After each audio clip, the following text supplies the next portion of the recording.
As you guys heard, my name is Michal Hammel, and I work at the Berkeley Lab as a staff scientist. I'm also a beamline scientist at Advanced Light Source at the CBOS beamline.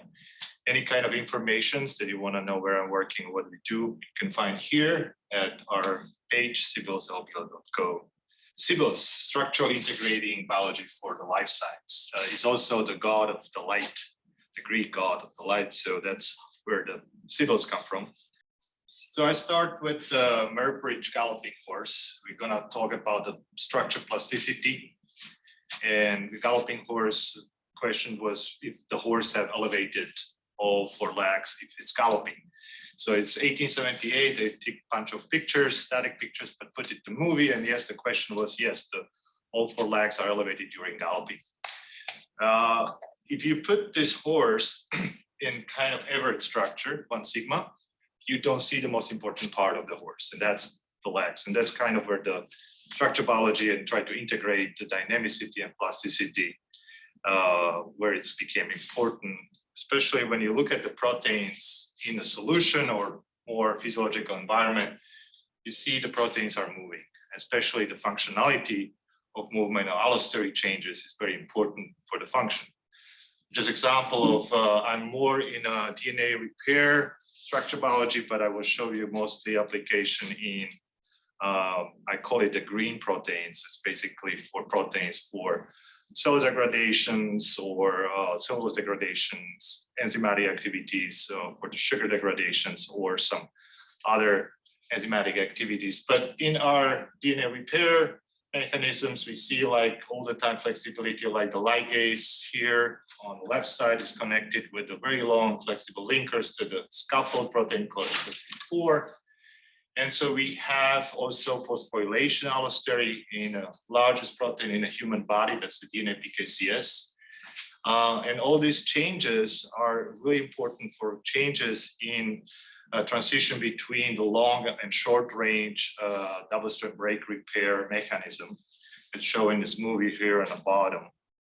And so we can combine the high resistance structure to really integrate to the solution scattering, as you're gonna see over my whole slide stack. Another example, even the FC plasticity, what you see here on the right side, even the slightly slightly motions and plasticity is really impacting the interaction with FC receptor. That's a receptor for antibody. And antibody, we talk about the large flexibility between the FAP domains that are here moving relatively to the FC region. They are also important for agonism or antagonism when you try to recognize the antigen. Another movement, just example of what I studied a long time ago, it's HU bending the DNA.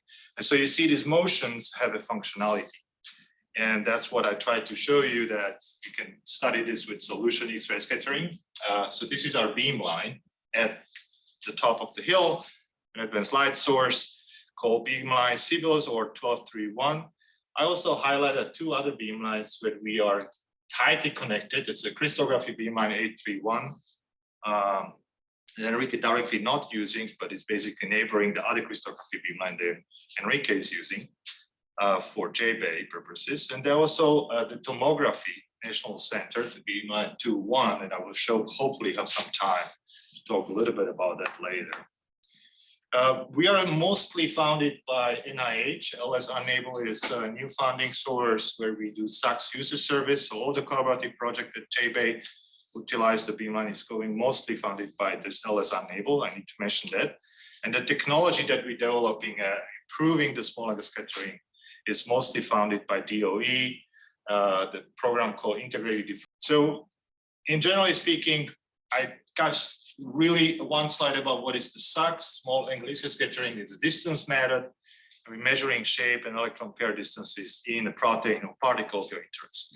So the X-ray come in and the protein in a solution scattered. We're collecting the scattering signal on this 2D detector. And what we do, we basically integrated the detector and get the one scattering profile that's here, where the x-axis is scattering angle, or Q, and the intensity is on a y-axis. What beauty with the Fourier transformation, I don't want to go into math, but it's important that we can directly calculate the pair distribution function. It's basically a histogram of all the distances in a protein. So you can define overall shape, it's already information about the size, like maximal dimension of the particle, call it Dmax, and just give you some example how this Pierre function can change when you have the same mass of protein, but the different shapes, like you see the more Gaussian, it's a sphere. When you have some hollow structures, you have a different Pierre function or elongated DNA-like structure. You can see that immediately from the Pierre function, what your shape looks like. How sensitive the technique is, it's just example for the cellulase. It's a cellulase 5-alpha or 5A. And here we have experimental data. This is the curve, and this is the Pierre function. And the beauty of the SAXS is you can go straight from the atomistic model and compare it to your experimental data. So when you take the PDB or atomistic model, it could be structure or alpha fold structure model. So you can compare that. And you see there are some discrepancies. And one of the reasons in this case is there is a missing a little N termini, talking about 6-7 residues. There are present in a solution, but we don't see it in a structure. So that's why it is important to include all your parts that you put in your constructs, or all the, including glycosylation, if you have some glycolases, etc. So this is how sensitive is the technique to really distinguish tiny details. Well, Enrique mentioned AlphaFold, and I need to mention again, in 2021, AlphaFold was released and immediately showed the beauty of the technique, and the AI algorithm is behind it.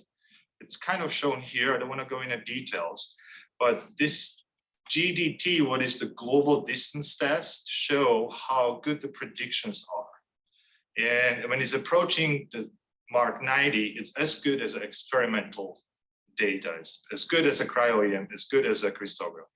So you need to really use this. The beauty of the AlphaFold is also there is some prediction of high confidence fold, that it's sure about this is your folding structure, but also low confidence. And when you have low confidence, then you can thinking about the flexibility again. So that could be moved, altered, etc., and applied with the SAXS. Just examples here. There's a couple of projects that is part of the DNA repair processes, but for example, EDP1, AlphaFold show this is the fold, but the SAXS show it's a dimer. And we can also predict this interface based on SAXS, or also using the AlphaFold interface prediction. So that's how good we can go, and or even just comment on atomic resolution, what the interface is look like and why it is here connected those two monomeric states together in dimer. AlphaFold is not good in predicting the overall structure of multi-domain, but the SAXS can indeed to take the initial models and move towards the model that correspond to the experimental solution data. So that's another beauty of the combining this prediction with the SAXS. Here we have even tiny plasticity can be determined using the AlphaFold and SAXS. You can modulate the parts they are most likely flexible, move to the right direction to define the solution state. AlphaFold can also hit the SAXS, predict the very static structure. And in this case, we study the TDP1 allosteric change with the phosphorylations. And so based on the prediction, we can again move and do the allosteric change under the phosphorylated state, because we can collect the solution data when the proteins are phosphorylated. So those are just examples we need to keep in mind. How useful is this just matching experimental data with theoretical calculated scattering profiles and using the predictions. So how are we doing SAXS? This is the beamline robotics when we're using 96 plate well. We take the samples from plate, now we're putting at the beam, and now we're irradiating for about 10 seconds, experiment doing right now, and it's done in a few seconds. So bring the sample back, washing the needles. So we can do about 100 samples is less than an hour. So that's, we call it high throughput. Instead of cryo-EM or anything, you just work weeks and weeks to get any kind of information.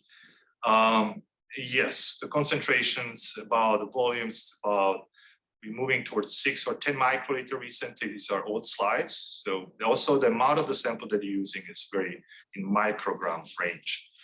So what we can do with so many curves, and this is just example from 2009. We take Paracoccus furiosus, maybe you know about this, are here. And we take 50 genes and collect SAXS data on 50 genes and realize that 60% of those genes are oligomeric states higher than monomer.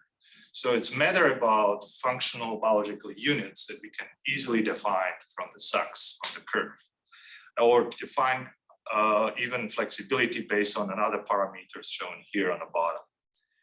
Well, if you have hundreds of curves and you don't really care about structures, you can do screening. And this is like different constructs of a protein called AIF with apoptosis inducing factor. And there was interest transition between monomer and dimer with just collecting a bunch of SAXS curves. We can just really compare different mutations. And we went even farther. There's another study not showing here. You can use different ligands, compounds, and drugs to induce this dimerization that had inhibitory effect on this cancer-related protein.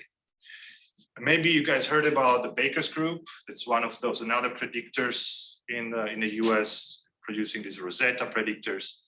And they are doing lots of screening at the sibils because they're predicting the proteins, different assemblies in situ. And the SAXS is very useful in high throughput mode to really determine if the prediction of this larger assembly, like shown here on the bottom, but also different structures, what they do, or different protein assemblies, it's really related to the in situ predictions. So in the last couple of years, published, I would say over 5, 7, 10 Nature papers with the sibils as well. So that is one modality. Another modality is most likely useful for structure determination. And that's when we combining SAXS with the size exclusion. So we purified each sample as it goes on the SAXS. So prior collecting small angle scattering data, we have columns, and then we can purify directly prior the exposure. And also on top of it, we have parallelly collecting multi-angle lights and UV and refractivity index, what define the molecular weight. So what we can do is validate the quality of sample and see across the elution profile if we have different oligomerization states, etc.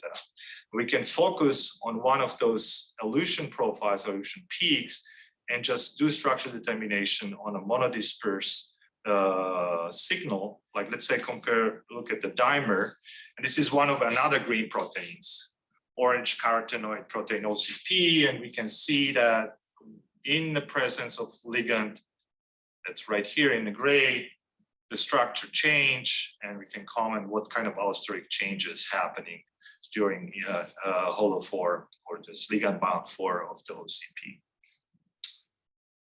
Well, this is already going towards cellulose, the construction, and I will again show a bunch of examples here. But early work, when I was a postdoc in Marseille, I was working with cellulosomes. It's a type of complex cellulases through the scaffolding proteins. And major question was how it's possible when you put the cellulases together on a scaffolding, how it's possible that the synergy of the enzymatic activity is way higher in comparing the single free enzymes, even that you have the same amount of enzymes, they construct the cellulose. And so one of the main home message from this all scattering profiles and our modeling, what we've done as well, we figured it out that it's basically the complex enzyme and the flexibility of the scaffolding proteins allowed to basically debranching the cellulose in a specific way rather than the single free enzyme don't have the possibility if the proximity of the cellulases of different cellulases are not in the right place. So it's again the flexibility that allowed the synergy of enzymatic activity of these cellulases. It was the old work, and now we come to the new age, and this is a collaboration with Patrick Sheelab. He's also part of the JBay, and he's also a professor at the UCB. And this is a little older work from 2020, but using the metagenomics, they've been able to identify new clade of the rubisco. And rubisco is one of the most abundant enzymes on Earth. It basically intake the CO2 or O2 is responsible for carbon sequestration and obviously photorespiration. And the form 1 was the new clade, and a basic question was, what is the organization? And that was also collaboration with Enrique here. He solved the structure of this form 1, and our solution just confirmed, yes, it is in octameric state, shown here on the blue. In the SAXS, we went a little bit farther. We combined this with the ligand to cap. And we find that in the absence of the ligand, you have more open structure, especially the N-terminines, that allow the basically entrance and capping the active center of the rubisco. Well, this is a continuation as well. So recently, they start to utilize the solution scattering even much more heavily. As you can see here on the right side, the SheLab is one of the top users of using SEC coupled SAXS. And he was interested in plasticity and different oligomerization states of the rubisco 2. And what is the reason why the evolution start with the dimeric state and it's increased the oligomerization to more even higher or hexameric states.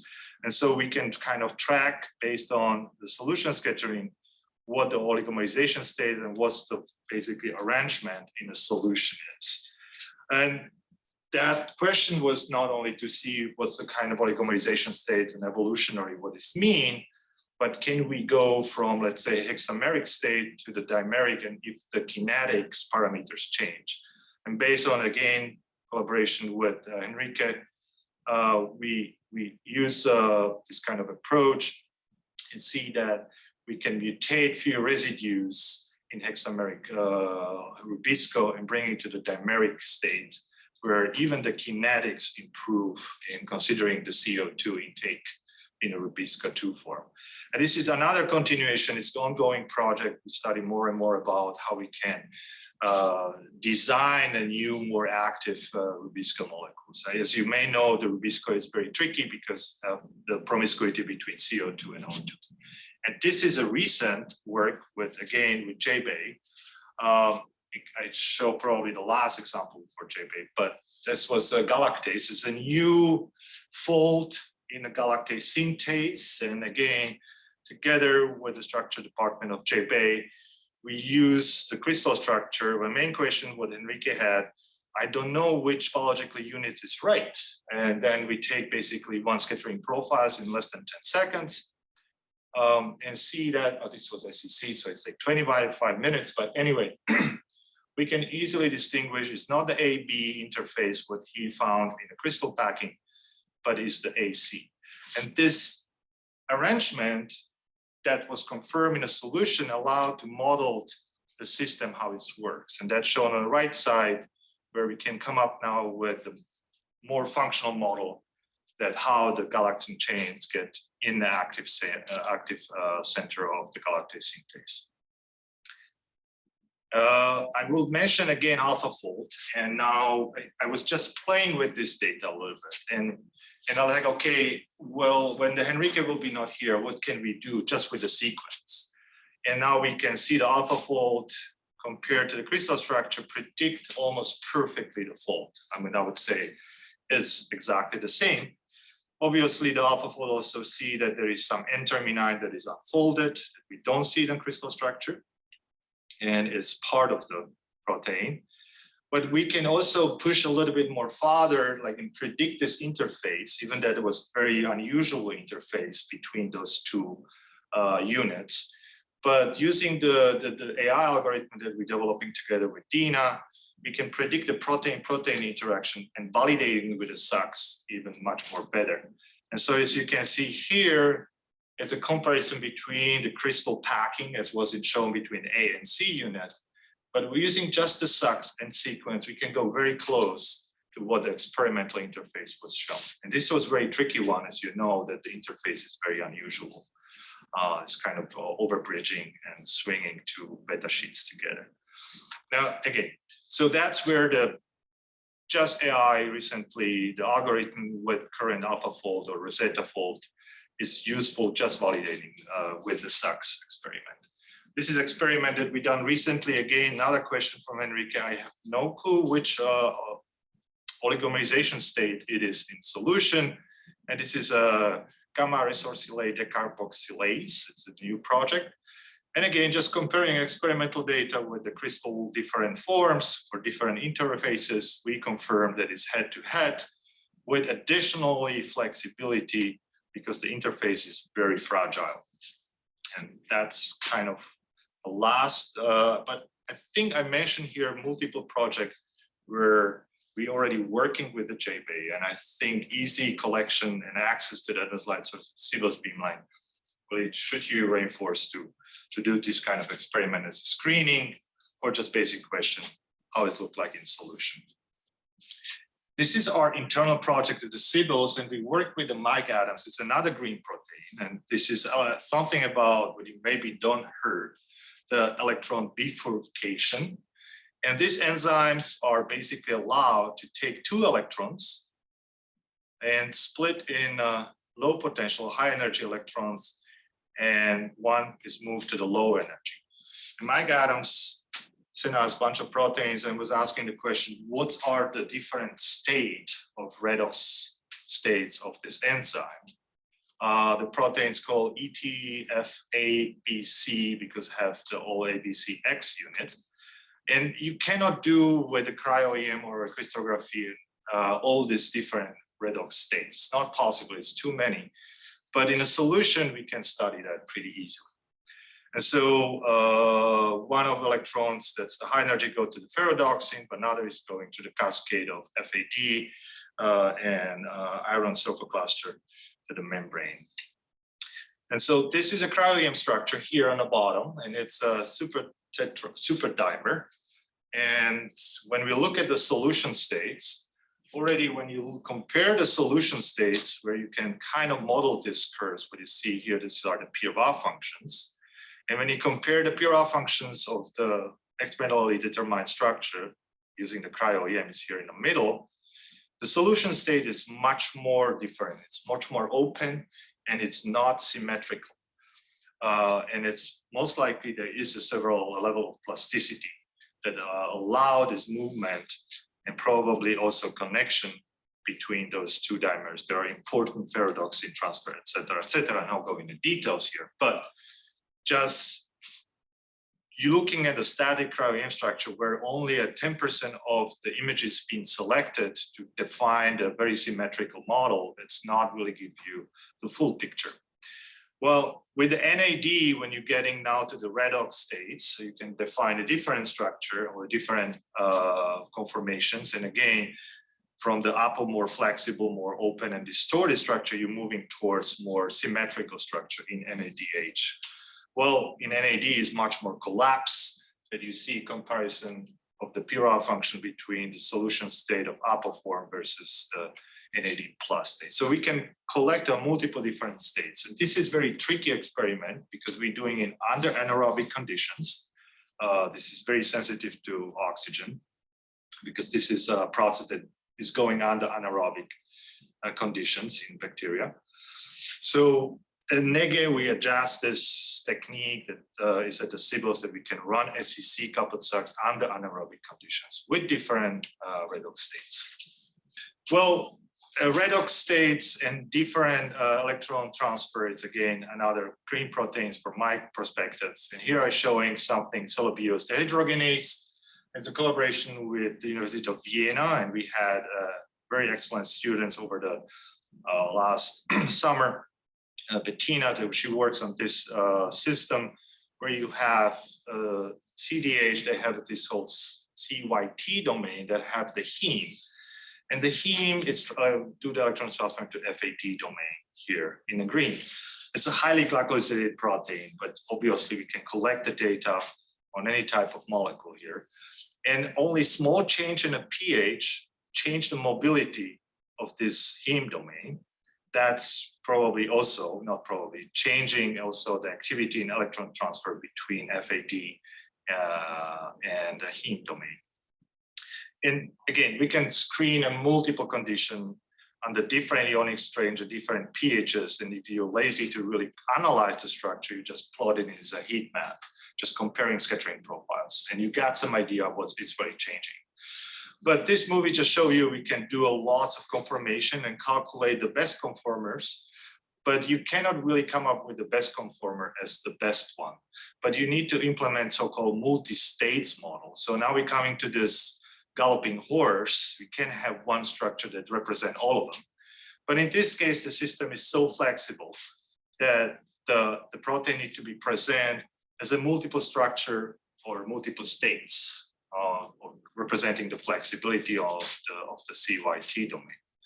Well, it's really complicated to see from this picture here on the right that this model fit the data the best. In a pH 6.5, it's a little changed.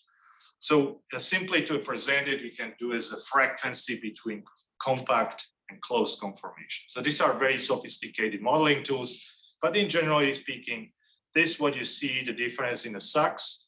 You can model it with actual models and give a nice picture in case the reviewer is not happy with just scattering profiles or pure Wow functions. Oh, maybe the Cheryl Kerfoot is a no name, but for somebody who don't know, she is still a part of the LBNL division, but she moves recently to Michigan State University, and we're working with her for a longer time already, but now we have a bigger questions. She synthesizes bacterial microcompartment. There is again part of the Rubisco involved in this, but generally speaking, she find a way how we can assemble the bacterial microcompartment. But those compartments are very large. So to really do the size exclusion coupled SAXS on this kind of parts and to figure it out or just show her what kind of assembly she is forming during the synthetic way and mixing of the BMCs, we need to come up with the new purification technique. And that's here where we are able using the new columns and very specific columns for this very large virus-like structures. And so here we go, we can separate even 4 megadalton large PMCs, getting scattering profiles and comment on shapes or comment on the size of it and monitoring in different conditions. This is very initial stuff, but now I have 5 minutes on the technique that you may be also interested in. And that's already mentioned, the National Center for X-ray Tomography that Carolina Rabel is the director. We collaborate very tightly as a CBOS group with her. And I was the primary user for imaging bacterial cells under native conditions. And that's what it means that we are using just frozen cells. There's no staining involved in this. You don't need to have any antibodies or even the fluorescence markers are not required to really imaging a different condensation of biomaterials. So you can distinguishing different organelles. You can distinguish in bacterial cells condensation in a chromatin. Here's just basically everything based on absorbance of the biomaterial. Similar tomography can be explained as a medical CT.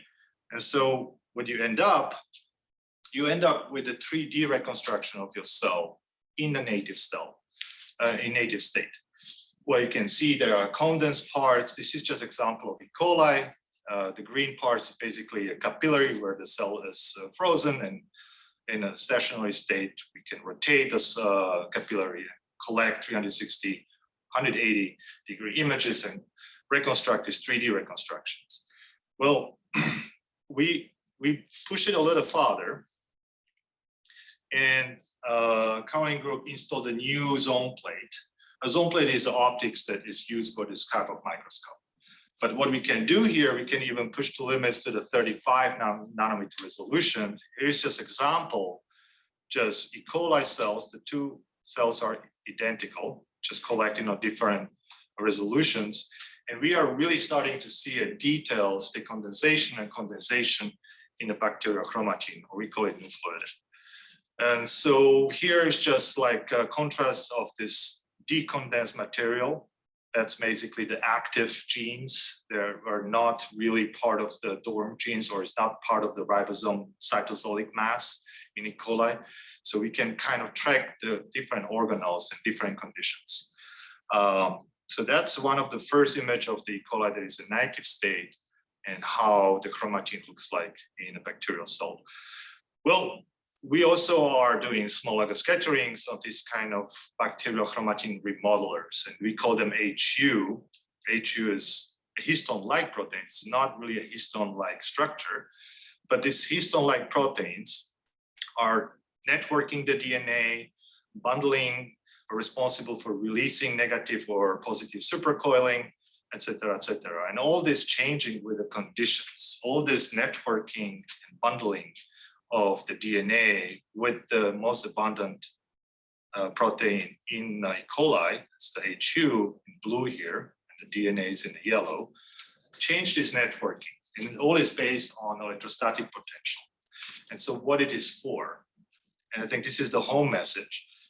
When you take the bacteria, in this case it's just the E. coli, but you see in the cell images that the chromatin got much more decondensed, more sparse and more mesh-like structure if you have respond to the acidic conditions. So that's on the right side versus the neutral conditions on the left side. And we've done a multiple other experiments. I'll just give you some example what you can see. And when you can look at the molecular level, what's really happening in this networking of the DNA, why we have this opening of the genes and opening and increasing the activity of genes under acidic conditions. And so it's correlating to basically correlating to the response gene expressions when you change the pH. And we've done a multiple other experiment that just show you that we can correlate our structures changes in the crystallography together with verifying in a solution in a small agar scattering and going towards visualizing this in the cell itself. And this is my last slide. And again, bringing the sibyls, the Greek slide is on the right side. But here on the left side, you see kind of the whole group. It's a smaller group, and I implement also other parts of the kind of a good friends of the Sibyls team. John was obviously the maintainer here. He was the founder of the Sibyls. And then it's Greg and Scott, together with me, are the mostly driving forces as a principal beamline scientist. Caroline is really crucial to collaborate with us with this tomography imaging technique. James Holton is no name in the crystallography a long time, and he is also beamline scientist on 831. Susan is also a driving force to find new project, and our postdocs together with our text people here on the bottom. Thank you. That's it.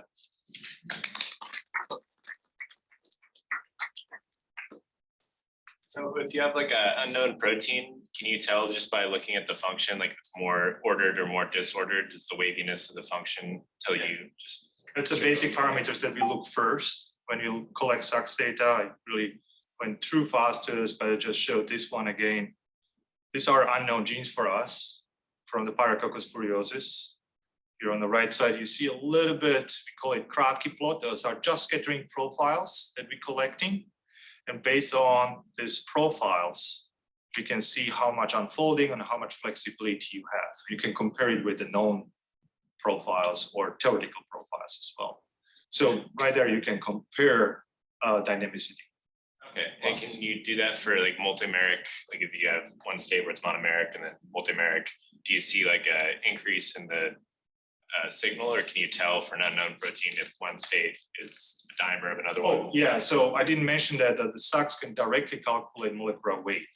So from this curve, we're calculating very precisely, I would say 5% errors as scattering profiles directly correlate to the molecular weight. So we can see if it's monomer, dimer, trimer, whatever.